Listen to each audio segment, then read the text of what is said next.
को कि तुम शुभ स्वरूपा हो, ये सारा संसार तुमसे उद्भासित हो रहा है। मैं ब्रह्मा और शंकर आपकी कृपा से विद्यमान है। हमारा आविर्भाव माने जन्म और तिरोभाव माने मृत्यु होता है और आप ही पूर्ण प्रकृति हैं। और इसमें रुद्र संहिता शिव पुराण के अंदर आपको दिखाया था कल कि इस सदाशिव काल रूपी ब्रह्म ने अपने ही विग्रह से दुर्गा निकाली और उसको प्रकृति भी कहते हैं।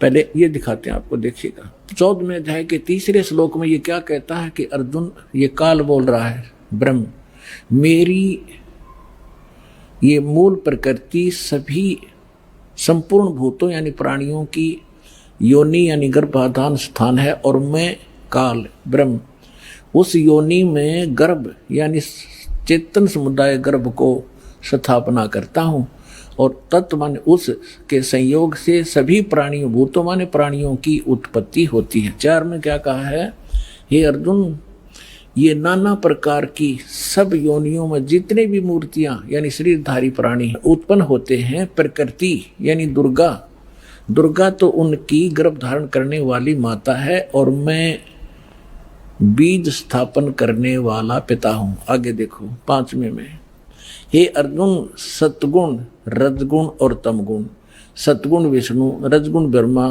तमगुण शिव जी, ये प्रकृति से उत्पन्न दुर्गा से उत्पन्न और तीनों गुण रजगुण ब्रह्मा सतगुण विष्णु तमगुण शिव जी अविनाशी जीवात्मा को शरीर में फंसाए रखते हैं, बांधे रखते हैं कर्मा के अनुसार। अब इसने तो यो ठीकरा फोड़ दिया ब्रह्मा विष्णु महेश पर कि ये बांध रहे हैं। अब ये महापुरुष क्या कहते हैं, भगवान क्या कहते हैं, परमात्मा से प्राप्त ज्ञान से अब गरीबदास जी क्या कहते हैं, ब्रह्मा विष्णु महेश्वर माया और धर्मराया कहिए। क्या कह रहे हैं कि ब्रह्मा विष्णु अकेले दोषी नहीं हैं, ये धर्मराय माने काल और या दुर्गा, ये इन पांचवां ने तुम्हें फंसा रखा है अकेले। इसने ब्रह्मा विष्णु महेश दोषी बना दिए।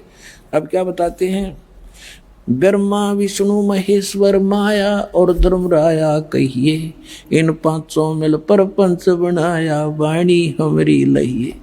हम जो कह रहे हैं इसको घनी गौर से सुनना और इस पर बहुत गौर करना।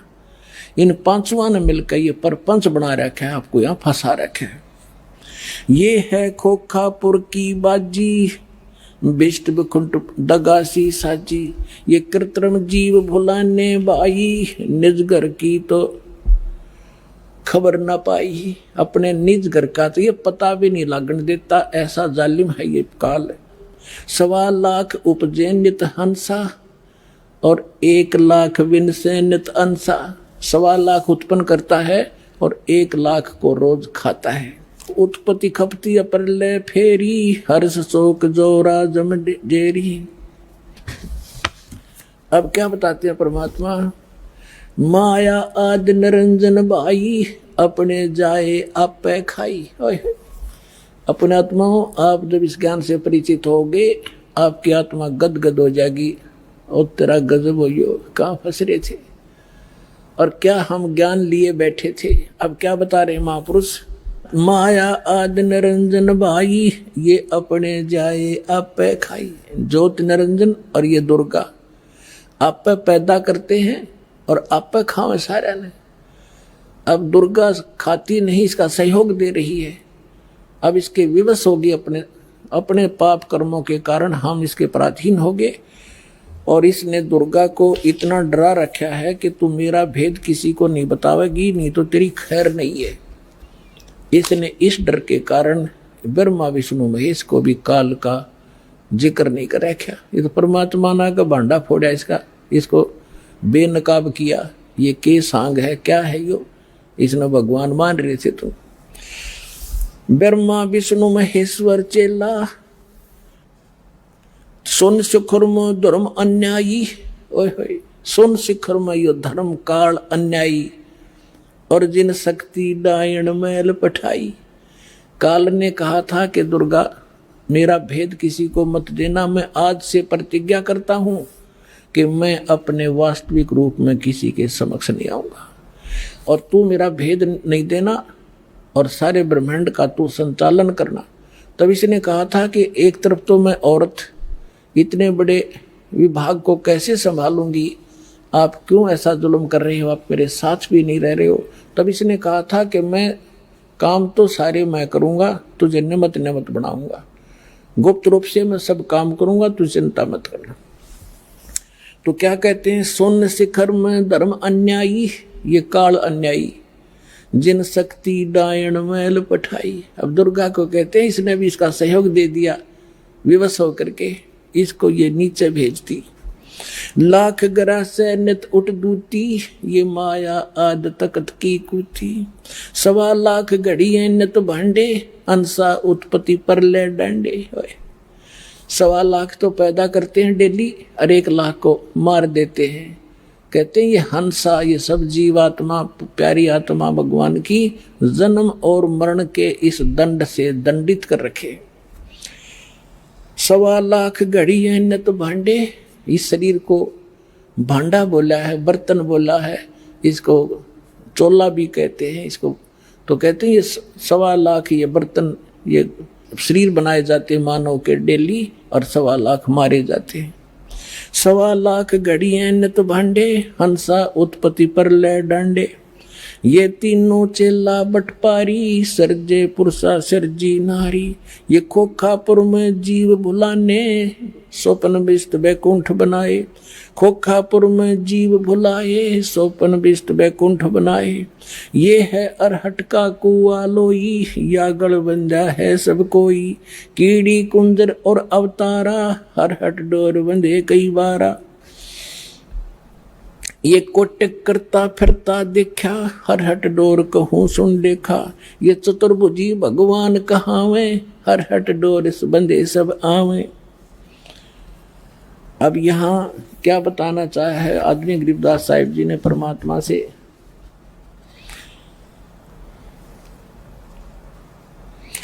ब्रह्मा विष्णु महेश्वर माया और धर्मराया कहिए। इन 500 मिल पर पंच बनाया, वाणी हमरी लइए। इन 500 मिल जीव अटकाए, हम युगन युगन आण छुटाए। गरीबदास साहिब कहते हैं, भगवान कबीर साहब बता रहे हैं कि इन 500 ने मिलकर जीवों को फंसा रखा है और हमने युगों युगों में आकर और इन जीवों को छुटाया और सतलोक ले गए। बंदी छोड़ हमारा नामम, अदर अमर है अस्थिर ठामम। पीर पैगंबर कुतुब ओलिया, सुर नर मुनि जन ज्ञानी। ओए होए, पीर पैगंबर कुतुब ओलिया, सुर नर मुनि जन ज्ञानी। एत्या को तोरा ना पाया, जम के बंदे प्राणी। पुणात्माओं, जब दास ने परमात्मा की एक वाणी पढ़ी थी कि सुर नर मुनि जन 33 करोड़ी, ये बंदे सभी काल की डोरी। तो दास को भी विश्वास नहीं हुआ था कि ये इतने देवता ब्रह्मा विष्णु महेश ऋषि मुनि, क्या इनको भी रास्ता नहीं मिला। क्या कह रहे हैं गरीबदास जी, पीर पैगंबर और कुतुब ओलिया और सुरनर मुनिजन ज्ञानी, ये विद्वान पुरुष महर्षि, इनको वो मार्ग नहीं मिला। ये काल का बंदे प्राणी, ये काल के ही जाल में रहे।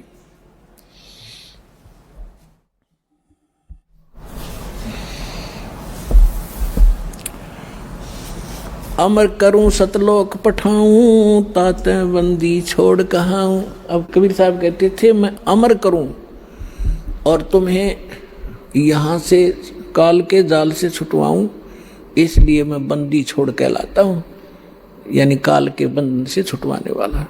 अपने आत्माओं, ये इतना बड़ा चैप्टर है। जैसे अभी गरीबदास साहिब ने कहा था कि सुन शिखर में धर्म अन्यायी, जिन शक्ति डायण मैल पठाई। अब देखिएगा ये लघु चित्र, ये एक ब्रह्मांड का चित्र है जहां ये काल रहता है। ये देखिएगा, ये सारे एक ब्रह्मांड के अंदर ये व्यवस्था है। आपको बताई नीचे के ये 7, ये पाताल, रसातल, सुतल, तल, तलातल, मातल, ये और ये पृथ्वी लोक, ब्रह्मा का लोक, विष्णु जी का लोक, शिव का लोक, विष्णु जी का लोक। और ये कॉमन स्वर्ग है, स्वर्ग और नरक इकट्ठा ही है। और ये इंद्र का लोक, ये धर्मराज का लोक, इसको महास्वर्ग कहते हैं। ये इतना महास्वर्ग है, ये सारा एक ब्रह्म लोक कहलाता है। इतना ये इसके अंदर अलग व्यवस्था है। तो ये काल यहाँ रहता है, यहाँ पर, और इसका यूं अलग से व्यवस्था है। ये अलग से, इसमें कोई नहीं जा सकता। इस दुर्गा को इसने यहाँ एक अलग से द्वीप दे रखा है। यहाँ ये यहाँ रहती है, इसकी इच्छा होती है तब इसको ये ऊपर लेता है, नहीं इसको फिर नीचे छोड़ देता है।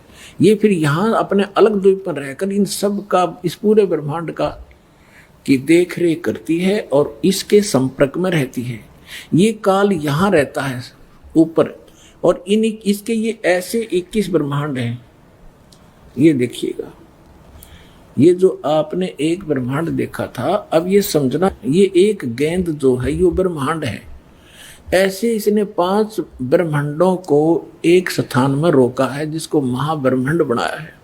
तो ऐसे ऐसे 4 महाब्रह्मांडों में 20 ब्रह्मांडों को रोक कर इसने एक 21वां ब्रह्मांड यूं अलग बना रखा है। ये पूरा देखिए एक बार, ये सबसे ऊपर ये अलग एक ब्रह्मांड है। ये वैसे बनाने में, दिखाने के लिए अलग से बनाना, इसकी भी ऐसी ही एलिप्टिकल शेप है। ऐसे यहाँ एक अलग से ब्लॉक है, यहाँ पर ये लॉक लगा रखा है। प्रत्येक इस सर्कल से निकलने की प्रत्येक भंवर गुफा है, प्रत्येक में। इस एक ब्रह्मांड से निकलने की भी भंवर गुफा है, इस फिर महाब्रह्मांड से निकलने की भी भंवर गुफा है, और इस सारे से निकल कर इसमें प्रवेश करने की प्रत्येक में भंवर गुफा है। जब हम सतलोक में जाएंगे और 7 संग ब्रह्मांड अक्षर पुरुष के पार करेंगे, वहां भी लास्ट में एक भंवर गुफा आएगी। इस काल ने उसकी तकरीबन नकल कर रखी। तो ये यहाँ बैठा है शिखर शून्य में, सबसे ऊपर। तो यहाँ इसने नकली सतलोक, नकली अलखलोक, अगम और नामी लोक नकली बना रखे जीव को भ्रमित करने के लिए। और यहाँ एक अच्छी आत्माओं में से 12 आत्माएं ऐसा सेफ रखता है, उनको कलयुग में भेजता है दूत बनाकर इस नकली ज्ञान को फैलाने के लिए। जैसे दास ने आज के सत्संग में सुनाया था सुबह कि जो पुण्यात्माएं भक्ति करके मर्यादा में रहकर चली जाएंगी वो तो गई सतलोक में, जो रह जाएंगी फिर काल उन अपना दुरुपयोग करेगा उन अच्छी आत्माओं के। पुण्य तो वो इस समय के होंगे, अच्छी भक्ति से युक्त चारित्र तो वो अब होंगे, और फिर सारी उम्र असंख्य जन्मों तक वो अपने कर्म फोड़ेंगे, उस पुण्य को ही खत्म करेंगे। तो ये 12 अचिंत भक्तों को ये वहां रखता है। अब कलयुग जब आया, इसने ये 12 दूत भेज दिए और उन्हीं को फिर से आगे भेजता रहता है। इनकी इतनी कमाई है, जैसे आप देख रहे हो यो जय धन धन सतगुरु सच्चा सौदा सिरसा वाला, आज एक चीफ मिनिस्टर से भी ज्यादा सुविधाएं प्राप्त है जिसको, और इसने कख का पता नहीं, कोई भक्ति नहीं। ये पूर्व जन्म का बहुत संस्कारी प्राणी था और इस काल ने भेज दिया ने। अब ये सारी उम्र खोटे खोदेगा, कति भक्ति नहीं इसके पास, और फिर भी इसके ठाठ रहेंगे, और लास्ट में इसको ऐसी बुरी मौत मारेगा, ऐसी दुर्गति होगी ऐसे व्यक्तियों की, आगे चल के ना जाने कौन सी योनि में डाल देगा। तो ये इसने ये 12 भक्त अच्छी आत्माएं वहां सेलेक्ट रखता है प्रत्येक उसमें, और फिर इनको जैसे ये 12 यहाँ भेजे, उनको रह रहकर फिर जैसे राधा स्वामी शिवदयाल जी जो थे ये अच्छी आत्माओं में थे। उसके बाद फिर ये बाबा जयमल सिंह जैसे, सावण सिंह जैसे, फिर ये बलोचिस्तानी सामस्ताना जैसे, और यो अब सच्चा सौदा सिरसा वाले जैसे, ये सारी पुण्यात्माएं थी। इनके पूर्व जन्म के पुण्य संग्रहित हैं, और ये सारी उम्र कति भक्ति तो है नहीं इनके पास, करेंगे खा खिए, और फिर भी ये सुखी दिखाई देंगे, और सारी इनके वचन में भी थोड़ी बहुत पावर होगी, लोग इससे प्रभावित भी रहेंगे फंसाए रखने के लिए। यहाँ देखना, ये फिर इसने 12 अचिंत भक्तों का निवास स्थान ये अलग बना रखे, और ये यहाँ रहता है। यहाँ एक तपस्या है, इस तपस्या पे 1 लाख मानव शरीरधारी प्राणियों के सूक्ष्म शरीरों को भूनता है, और यहाँ इसका निज स्थान है। ये सुराख है आगे उस अक्षर पुरुष के लोक में जाने का। ये देखिएगा, ये यहाँ अब ये वो 21 ब्रह्मांड हैं ये वाले, बस इतने इतने। और इससे निकलकर इसमें से ये 7 संग ब्रह्मांड है, ये सरपुरुष के 21, ये 7 संग ब्रह्मांड हैं अक्षर पुरुष के, परब्रह्म जिसे कहते हैं, ये वाले इतना बड़ा। तो इसमें यहाँ ये 21वां ब्रह्मांड इसका, इसमें से आगे जाने का रास्ता है जो सतलोक को जाता है। अब ये बड़े वाला लेंगे हम। अब ये 21वां ब्रह्मांड है, ये देख पूरे ब्रह्मांड देखो 21। तो अब ये यहाँ बैठा है, इस यहाँ एक रास्ता है, ये 11वां द्वार है, ये 11वां द्वार। और इस 11वें द्वार को इसने स्वयं रोक रखा, यहाँ बैठा है ये। कोई भी प्राणी यहाँ से नहीं जा सकता, यहाँ से वही जा सकता है जिसको कबीर परमेश्वर लेकर जाएंगे। और परमात्मा के वहां जाते ही उस द्वार को स्वयं रोके बैठा है। जब यहाँ से हम जाएंगे भक्ति इस भगवान के मंत्र के आधार से, तो इसका सिर झुक जाता है ऐसे अपने आप, और इसके सिर पे पैर रख के, और तब हम इस अक्षर पुरुष के लोक में प्रवेश करते हैं। यहाँ काल ने ये वो 11वां द्वार है। अब यहाँ लेंगे हम पूरे ब्रह्मांड, ये 21 ब्रह्मांड काल के हैं ब्रह्म के, और ये है 11वां द्वार। इसमें प्रवेश किए, ये अक्षर पुरुष के 7 संख ब्रह्मांड है, ये छोटे छोटे 7 संख ब्रह्मांड। और ये है वो 12वां द्वार, ये है 12वां द्वार। इससे प्रवेश पार करके तब हम यहाँ सतलोक में परमात्मा के चरणों में पहुंचेंगे। और ये असंख्य ब्रह्मांड है, ये परमात्मा के असंख्य। ये तो थोड़ा सा क्षेत्र रह जाता है इनका, ये इतना का क्षेत्र है बस, सरपुरुष और अक्षर पुरुष का दोनों का मिला के। और ये असंख्य ब्रह्मांड का ये मालिक, ये पूर्ण ब्रह्म सत्य पुरुष है। तो ये 12वां द्वार पार करके हम सतलोक में प्रवेश करेंगे। अब आपने देखा परमात्मा ने बताया कि इस ब्रह्मा विष्णु महेश की उत्पत्ति कैसे हुई, और अब थोड़ा सा हिंट इन पुराणों से देना पड़ेगा ताकि आपका विश्वास दृढ़ हो। पुण्यात्माओं, यदि इस जीवन में आपको कोई विशेष काम है तो ये है परमात्मा को समझना, जानना और मोक्ष प्राप्त कराना। जब भगवान आपको मिल गया, सत्साधना आप करते हैं, तो आपके जो भौतिक लाभ हैं वो तो ना चाहते हुए भी आपको मिलेंगे। परमात्मा आपको सारे सुख भी देगा आपको भक्ति कराने के लिए। जैसे हम अपने बच्चों को शिक्षा ग्रहण कराने के लिए कितनी सुविधा देते हैं, स्वयं हम मजदूरी करते हैं और बच्चों को बढ़िया ड्रेस देते हैं, उनको गाड़ियों में भेजते हैं, और 15-20 वर्ष तक बच्चे तो पढ़ो और अपना कल्याण कराओ। तो ये परमात्मा ने आपको ये ड्रेस जो दी है मनुष्य की, ये विद्यार्थी को, आप विद्यार्थी हैं, और जब आप सही विद्या ग्रहण करोगे, परमात्मा अनुकूल चलोगे, तो आपको सारी सुविधा ऑटोमेटिकली मिलेंगी। आपके घर में सुख, आपके शरीर में सुख, आपके सब संकटों का निवारण करेगा भगवान, तभी आप भक्ति कर सकोगे। तो इसके लिए आपने अच्छा समय निकालना पड़ेगा। ये देखिएगा, ये श्री शिव पुराण सचित्र मोटा टाइप, केवल हिंदी, गीता प्रेस गोरखपुर से प्रकाशित है। इसके कौन है संपादक? हनुमान प्रसाद पोदार।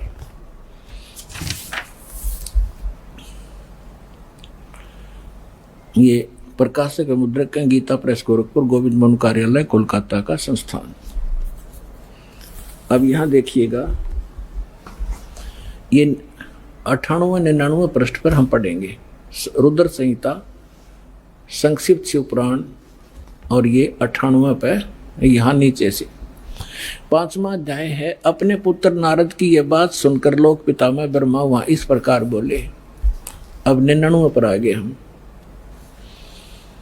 ब्रह्मा जी ने कहा, ब्रह्मन देव शिरोमणे, तुम सदा समस्त जगत के उपकार में लगे रहते हो। तुमने लोगों के हित की कामना से बहुत उत्तम बात पूछी। अब नारद जी ने क्या पूछा था कि पिताजी, अपने पिता ब्रह्मा से, कि मुझे सृष्टि रचना सुनाओ। अब यूं लगा सृष्टि रचना सुना। देखिएगा, जिस समय समस्त चराचर जगत नष्ट हो गया था, सर्वत्र केवल अंधकार ही अंधकार था, न सूर्य थे न चंद्रमा आदि आदि, उस समय तत् सत ब्रह्म, इस श्रुति में जो सत सुना जाता है एकमात्र वही शेष था। ठीक, अब ये देखिए क्या सट्टे मारेगा है। क्योंकि पुण्यात्मा ये 100 पृष्ठ पा गया। आपको थोड़ा सा हिंट दे दूं कि परमात्मा जब प्रथम सतयुग में आए थे, इन तीनों को मिले थे, ब्रह्मा जी को, विष्णु जी को, शिव जी को। इन्होंने मालिक से ज्ञान एक संत रूप में, ऋषि रूप में, और इन्होंने ये ज्ञान सुना था परमात्मा से। अब ब्रह्मा जी परमात्मा वाले ज्ञान को कुछ अपनी अटकल को मिला के कैसे वो सृष्टि रचना बता रहा है। देखिएगा, जिस परब्रह्म के विषय में ज्ञान और अज्ञान से पूर्ण युक्तियों द्वारा इस प्रकार विकल्प किए जाते हैं, उसने कुछ काल के बाद द्वितीय की इच्छा प्रकट की। उसके भीतर एक से अनेक होने के संकल्प उदित हुआ। तब उस निराकार परमात्मा ने अपनी लीला शक्ति से अपने लिए एक मूर्ति की कल्पना की। अब ये के सट्टे मारे है, नो कहो वैसे तो परमात्मा निराकार है, वो ये ब्रह्म निराकार कहे, और उसने कहते फिर वो सदाशिव के रूप में आ गया। वो सदाशिव कौन है देखिए उनका। अब ये कहते हैं जो मूर्ति रहित परम ब्रह्म है, उसकी मूर्ति भगवान सदाशिव हैं। ये काल ने सदाशिव कहे हैं, आगे क्लियर भी होगा। अर्वाचीन और प्राचीन विद्वान उन्हीं को ईश्वर कहते हैं। उस समय एकाकी रहकर स्वेच्छानुसार विहार करने वाले सदाशिव ने अपने विग्रह से एक स्वरूप भूता शक्ति की सृष्टि की, जो उनके अपने श्री अंग से कभी अलग होने वाली नहीं थी। अब ये क्या कह रहा है ब्रह्मा जी, अपने विग्रह से उस काल रूपी ब्रह्म ने, सदाशिव ने अपने शरीर से एक स्त्री उत्पन्न की, जो उसके श्री अंग से कभी अलग होने वाली नहीं थी, अलग कर दी। यह देख, अपने विग्रह से स्वयं ही एक स्वरूप भूता शक्ति की सृष्टि की, जो उनके अपने श्रीअंग से कभी अलग होने वाली नहीं थी। उस पराशक्ति को प्रधान और प्रकृति, गुणवती माया, प्रकृति भी कहते हैं उस दुर्गा को। बुद्धि तत्वों की जननी तथा विकार रहित बताया गया है। वह शक्ति अंबिका दुर्गा कही गई है। उसको प्रकृति, ये ध्यान रखना, दुर्गा को प्रकृति भी कहते हैं, जो गीता में आपको दिखाया था।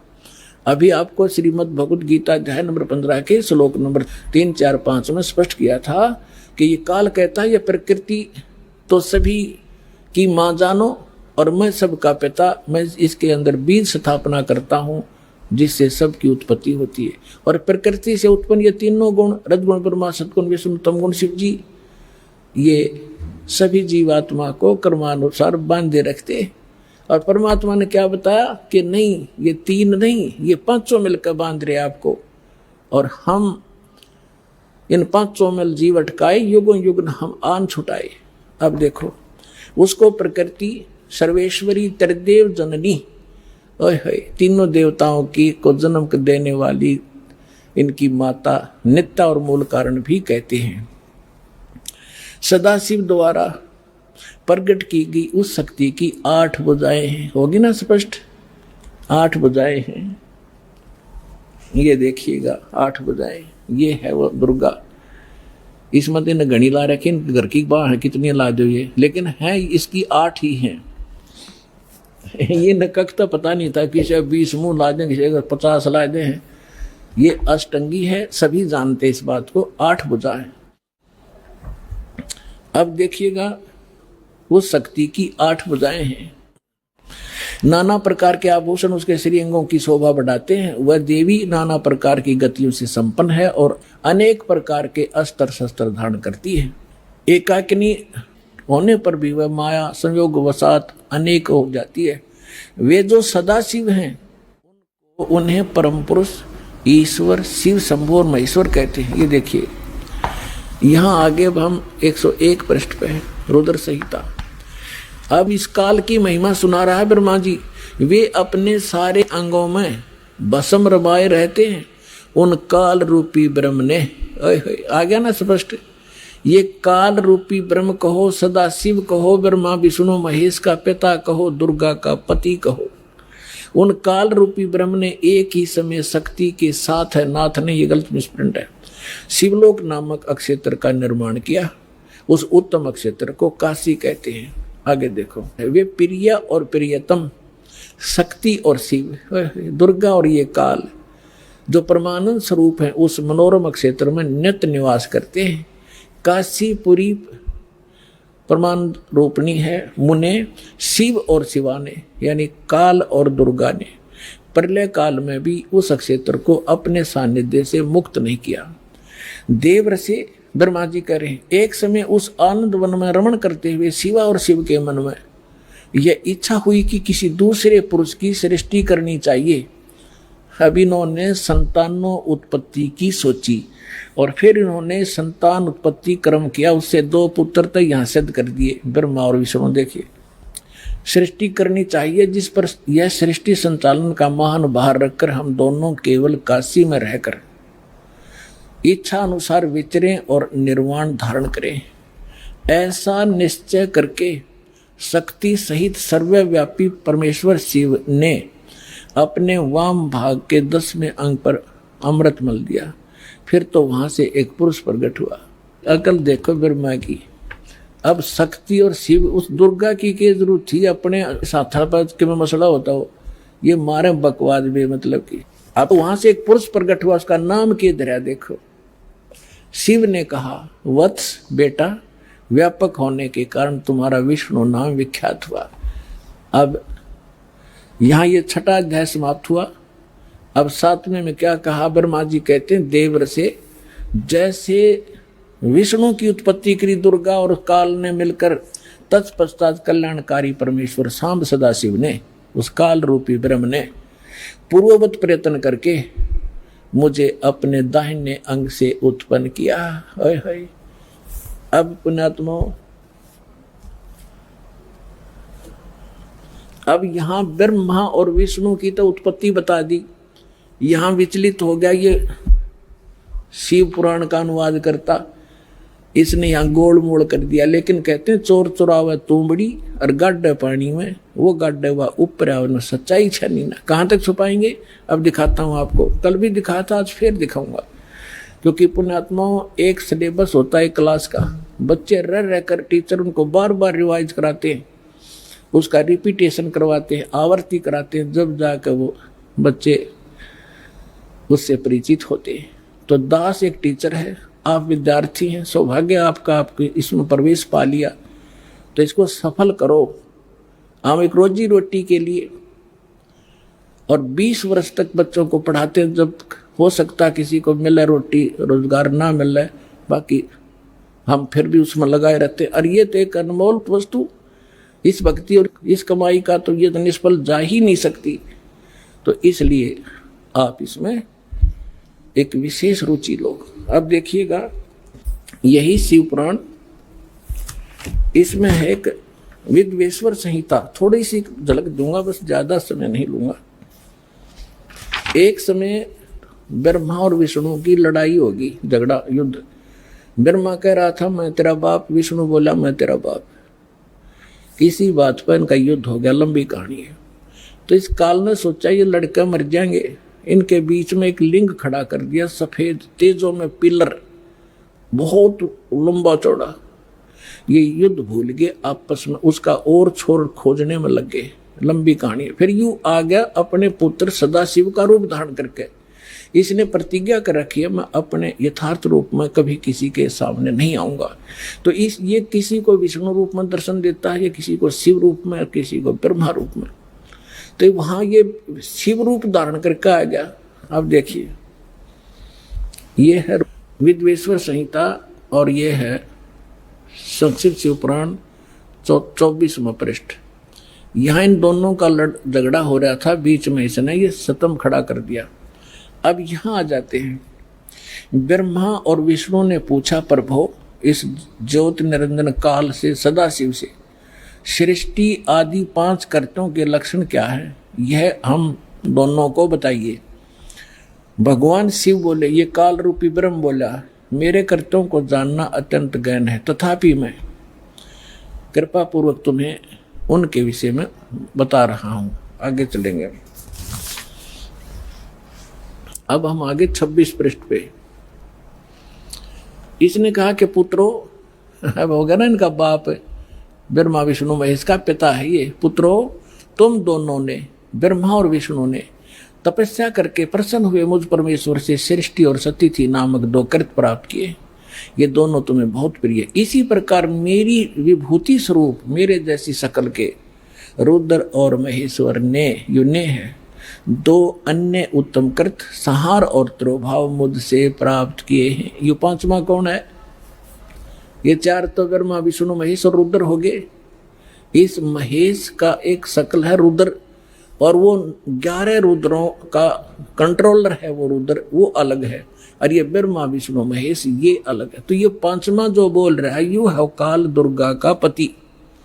अब हमने यहां से इतना ही लेना था। पहले दास ने परमात्मा के द्वारा बताई सृष्टि रचना सुनाई, और अब इन सदग्रंथों में प्रमाणित हो रही है। तो इससे क्या सिद्ध हो गया कि कौन ब्रह्मा का पिता है और कौन विष्णु की माँ, शंकर का दादा कौन है हमको देव बता। तो इस कथा से आपको सौदा सिद्ध हो जाएगा कि ब्रह्मा विष्णु महेश का पिता और इनका दादा कौन है। इनका दादा है कबीर जी, वो सत्य पुरुष जिसने इनके पिता ज्योत निरंजन को जन्म दिया, और उसी से फिर ब्रह्मा विष्णु महेश का जन्म हुआ इस ज्योत निरंजन काल से। तो इनका दादा कौन है?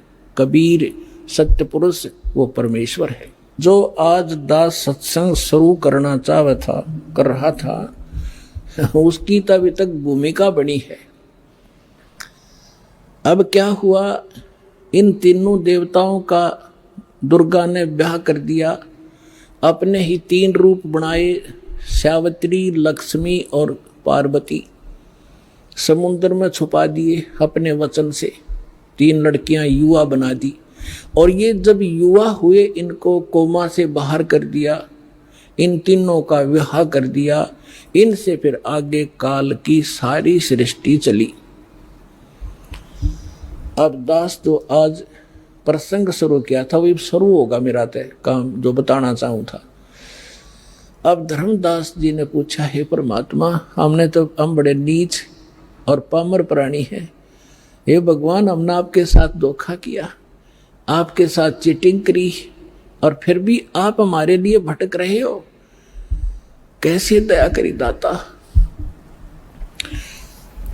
तब परमात्मा ने कहा कि जब यहां ये प्राणी इतने दुखी हो गए, हाहाकार मच गई, परमेश्वर ने कहा कि उस समय जब यह हाहाकार मची, धर्मदास मैं अपने पुत्र जोग जीत का रूप बना के, जिस पुत्र के रूप बना के इनको निकाला था, उसी का रूप बना के मैं वहां खड़ा हो गया जहां 1 लाख मानव शरीरधारी प्राणी, स्त्री और पुरुष वहां भूनने जा रहे थे तपस्या, और चटक पटक जीव करे थे। वो दो चटक पटक कर पड़े थे, बुरा हाल हो रहा था। तो वहां मेरे जाने से सभी जीवों की वो तपत तो खत्म होगी। वह टुकड़ी, वह तपस्या ऐसे की ऐसी जल रही थी, लेकिन मेरी रजा से उनको आंच नहीं लगे थी। सभी बैठ के या तो रो रहे थे, फिर सामने देखा, मुझे देखकर कहा कि हे भगवान, हम यहाँ कौन से पाप का कर्म भोग रहे हैं, दुख भोग रहे हैं, क्योंकि सबको ये मालूम है अपने किए का कर्म भोगना पड़ता है। तो परमात्मा ने कहा, भाई ये जो तपस्या पर दुख है ना, ये यहाँ का नहीं, ये सतलोक में तुमने गलती करी थी, वो दंड है। तब सारी सृष्टि रचना सुनाई। तो वहां तो सारे दुखी थे, सबको मालूम था, ना कोई बेटा साथ था, ना बेटी साथ थी, ना कोई संपत्ति साथ थी, ना कोई रिश्तेदार साथ था, अकेले भुन रहे थे, पिट रहे थे वहां पर। तो वहां सभी ने स्वीकार किया जो मालिक बता रहे थे, और कहा, हे भगवान, हमें छुटवा लो काल अन्यायी से। परमात्मा बोले, ऐसे नहीं। अब यहां परमात्मा ने कहा कि जोर करूं तो मेरा वचन नसाई। जब तुम जाए धरो जग नर देहा, तब तुम करना मम सत सबद स्नेहा। जब तुम संसार में जाओ, मनुष्य शरीर प्राप्त हो, और मेरा कोई दास इस सच्चे ज्ञान को और सत्य नाम को सुना रहा हो, बता रहा हो, तब उसकी शरण में चले जाना। तब तुम्हारा मोक्ष होगा, ना तो नहीं हो सकता। तब उन्होंने कहा कि हे परमात्मा, अब का जन्म मनुष्य का हो गया, पूर्ण संत खोजेंगे और आपकी शरण आपकी भक्ति करा करेंगे और पूजा हम करेंगे नहीं। यहाँ तो ये फिर तीनों गुण इनको मिट कर देते, इनको ज्ञान नहीं, कहाँ थे, कौन जन्मे थे, ऐसा जुल्म कर रखा हमारे साथ। तो फिर क्या हुआ, परमात्मा ने कहा कि वहां वो ऋषि में ऋषि भी वहीं भुन रहे थे, भुनने जा रहे थे जो यहाँ मंडलेश्वर पाक रहे थे। तब परमात्मा ने कहा तुम निराकार बताते हो इस काल को, ज्योत निरंजन को, अभी आएगा तुम्हें खाने के लिए। देखो वो आ गया सामने, वो साकार है, नर आकार है, ओछा माथा उसका 2 उंगल का और ऊंचा ऊंचा स्वर्ण भयंकर सा चेहरा से देव आ रहा सामने। परमात्मा बोला अब तुम जाओ यहां से। परमात्मा ने उन सभी को वहां से उड़ा दिया। वो आगे अपने कर्माधार से, जहां पर किसी ने पशु बनना था, पक्षी बनना था, धर्मराज से लेखा कर वो आगे चले गए। अब जब उस काल ने देखा सामने जोगजीत खड़ा है, जिसने मुझे निकाला था वहां से, इतना तो वो जान गया कि कोई परमात्मा का संदेश लेकर आया है। ये थोड़ा सा उसको डर भी था, कहीं यहां से भी निकालने ना आ गया वो, मैंने ये गलती, मैं ये इनको दुखी कर रहा हूं। फिर भी उसने हिम्मत करके पूछा कि जोगजीत तू यहां क्यों आया? परमात्मा का कोई वचन है तो मुझे बता, आदेश दे, और आज तुझे मैं ठीक करूंगा। तूने वहां से मुझे मार कर निकाला था और आज तू मेरे लोक में कैसे आ गया? तब जोगजीत रूप में खड़े परमात्मा ने कहा कि परमात्मा का आदेश लेकर मैं आया हूं और आपने सभी प्राणियों का कैसी दुर्गति कर रखी है, बुरा हाल कर रखा है। कोई गधा बना दिया, कोई कुत्ता बना दिया, किसी की टांग कट गई, किसी को कैंसर हो गई, किसी का बेटा मर गया, किसी की बेटी विधवा, ऐसा जुल्म। तो ये क्या कहता है कि मैं तो सत का राज करता हूं, जो जैसा कर्म करता अपना भोग रहा है, मैं क्या करूं? और इसने अपना एजेंट छोड़ रखा मन आत्मा के साथ, ये सारे उल्टे काम करावे और आत्मा के सिर दर दे कि यू इसने कराया। तो परमात्मा ने कहा कि निरंजन अब मैं किस लिए आया हूं ये और बता दूं? हाँ बता दे। मैं नीचे जाऊंगा और त्रिपोल पाड़ूंगा और बताऊंगा ये भगवान नहीं है, ये काल है, ये तुम्हारा दुश्मन है, तुम्हें अपने आहार के लिए रोके हुए है, तुमसे ही बच्चे पैदा करवाता है, ये खुद खाता है। जैसे कसाई बकरे पाला करता है, नर और मादा बकरे छोड़ देता है, वो उत्पत्ति करते हैं अपनी ममता में और विषय वासनावश होकर, और खाता कसाई है। तो ऐसा है, ये जाकर बताऊंगा। अपने आत्माओं, इस बात ने सुनकर भयंकर हो गया काल और परमात्मा कहते धर्मदास मेरे ऊपर ऐसे टूट के पड़ा जैसे अब मार देगा मैंने। और पुण्यात्मा, यह परमात्मा हमें सतर्क करते, हमें याद दिलाना चाहते, कभी भी कोई आपत्ति आवे, आपको जो मंत्र प्राप्त हो, प्रथम हो प्रथम और द्वितीय हो द्वितीय और तीनों मिल रहे हो तो सार नाम का सिमरण करें। ऐसी किसी प्रकार की आपदा हो, एक बार जरूर सिमरण याद कर लेना। तो कहा कि मैंने सतनाम का सुमन शुरू किया सांस उश्वास से।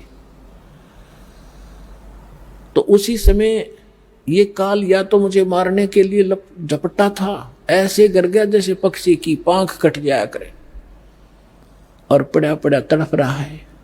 ऐसा डर गया कि वहां से भाग के पाताल में गिर गया। तो इसको पाताल से लिया निकाल के मैं और कहा चल ऊपर। तब ये घबरा गया घना, मेरे पैर पकड़ लिए और कहा कोई बात नहीं, आप बेशक नीचे चले जाना, लेकिन एक अर्ज है मेरी, 3 युगों में जीव कम ले जाना और चौथे युग में कितने जीव ले जाना। तो परमात्मा ने कहा ठीक है।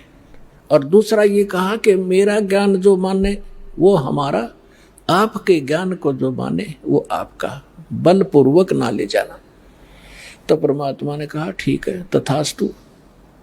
जब सारे वचन भरवा लिए फिर बदल गया गिरगिट की तरह, कहने लगा कि बेशक चले जाना जोग जी चौथे युग में, इन जीवों को इतना कंडम कर दूंगा, ये भक्ति योग नहीं रहेंगे। इनको सब उल्टी साधना पर लगा दूंगा, देवी देवता पत्थर पहाड़ों की पूजा में इनको व्यस्त कर दूंगा, और जब तुम जाओगे तुम्हारी कोई नहीं सुनेगा। परमात्मा बोले आप अपना काम करियो और हम अपना करेंगे। तब क्या कहा था परमेश्वर ने कि चौथा युग जब कलयुग आई, तब हम अपना अंश पठाई। काल बंद छूटे नर लोई, सकल सृष्टि परवानिक होई। घर घर देखो बोध विचारा, सतनाम सब ठोर उचारा। 5505 तब ये वचन मेरा होगा साचा। कलयुग बीत जावे जब एता, सभी प्राणी परम पुरुष पद चेता। तो परमात्मा ने कहा था कि चौथा युग जब कलयुग आवेगा, तब हम अपना एक दास भेजेंगे। अब वहां काल के सामने परमात्मा ने कहा कि हम अपना दास भेजेंगे। और कबीर वाणी चैप्टर में परमात्मा ने धर्मदास जी से, जब धर्मदास जी घने चिंतित हो गए थे कि हे परमात्मा, आपने सतनाम और सारनाम गुप्त रख दिया और इसके बिना मोक्ष नहीं हो सकता। आपने मुझ किंकर के ऊपर दया करी दास पे, और 42 वंश भी पीढ़ी बख्श दी, मेरी वंश चलेगा। तो हे परमात्मा, सारनाम और सतनाम बिना पार नहीं हो सकते, तो मेरे बच्चे कैसे पार होंगे? ऐसे कलेजा पकड़ कर बैठ गया। परमात्मा ने सोचा भाई घना दुखी हो गया। तो परमेश्वर ने कहा कि सुन ले, काल ने क्या कहा था, 12 पंथ करूं मैं साजा, नाम तुम्हारा ले करूं आवाजा। 12 पंथ नाम जो लेगी, हमरे मुख में आन समोही। जाओ जोग जीत संसारा, जीवन मन कहा तुम्हारा। जीव तुम्हारा कहा न माने, हमारी ओढ़ हो बाद बखाने। अब इतना समय नहीं रहा, मैं वो सारे प्रमाण आज नहीं दिखा पाऊंगा आपको कि 12 पंथ कौन कौन से हैं। तो 12 पंथ, 12वां पंथ गरीबदास पंथ बताया है, लिखा कवि सागर में। तो परमात्मा ने कहा तू चिंता ना करे धर्मदास, जब 5500 वर्ष कलयुग बीत जाएगा तब या बिचली पीढ़ी आवेगी, और बिचली पीढ़ी तक यु ज्ञान और तत्व ज्ञान और सतनाम सारनाम कति गुप्त रखना है, नहीं तो काल के दूतों का हाथ लग जाएगा, मेरा सारा मिशन खराब हो जाएगा। तो परमात्मा ने देखा कि यू बिल्कुल चिंतित हो गया घना। तब परमेश्वर ने कहा धर्मदास, जब साची बताऊं तेरे, तब धर्मदास ने कहा कि भगवान आज कितना अच्छा समय है, कलयुग स्टार्ट है सन 1398 में और 1512 तक है, और आज भी लोग ना मानते, और आप कह रहे हो आगे तो भयंकर कलयुग पैदा कर देगा, काल ऐसा जुल्म कर देगा, हाहाकार मच जाएगी, इंसान कृतघ्नी हो जाएंगे। तो उस समय कैसे पार होंगे? आज तो आप भी विद्वान हैं और फिर भी ना मान रहे ये लोग। तो परमात्मा ने कहा जब 5500 वर्ष कलयुग बीतेगा और बर्मा वंश चल चुका होगा इस काल का, यानी गरीबदास पंथ तक, तो उस बर्म में पंथ में मैं आऊंगा स्वयं, और फिर सभी पंथों को खत्म करके एक पंथ बनाऊंगा और सारी सृष्टि मेरा ही नाम लेगी। तेरे 42 वंश क्या सारी सृष्टि न पार करूंगा धर्मदास, इन 42 की चिंता छोड़ तू। तब उसका दिल डटा था, और काल के सामने परमात्मा ने थोड़ा सा भेद रखा कि मैं अपना अंश भेजूंगा, और घर घर देखो बोध विचारा, और सतनाम सब ठोड़ उचारा। आप देख रहे हो आज ये ज्ञान गंगा घर घर में पहुंच गई है। ना कोई किताब खरीदनी है, इंसान देखा था कि या किताब बिकती देखी थी आपने इस गांवों के अंदर, शहरों के अंदर? कोई सब्जी बेचा, कोई प्याज बेचा, कोई तोरी और घिया बेचा, ये तो देखी थी। तो परमात्मा ने कहा था घर घर देखो बोध विचारा, मेरे इस ज्ञान की चर्चा घर घर में शुरू हो जाएगी।